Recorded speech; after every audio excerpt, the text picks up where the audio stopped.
સુરત શહેરમાંથી કસ્ટોડિયલ ડેથની એક ચોંકાવનારી ઘટના સામે આવી છે. શહેરના પાંડેસરા પોલીસ મથકની કસ્ટડીમાં રહેલા એક 22 વર્ષીય આરોપીનું રહસ્યમય સંજોગોમાં મોત નિપજતા પોલીસ બેડા સહિત સ્થાનિક વિસ્તારમાં ચકચાર મચી ગઈ છે.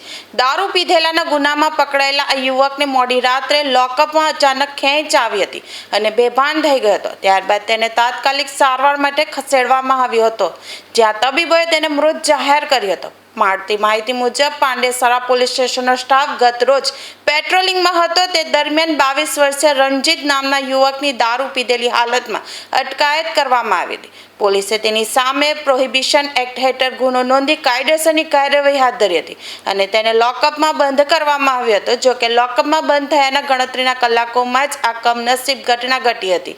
આ ઘટનાને પગલે ઉચ્ચ પોલીસ અધિકારીઓ પણ દોડતા થઈ ગયા હતા.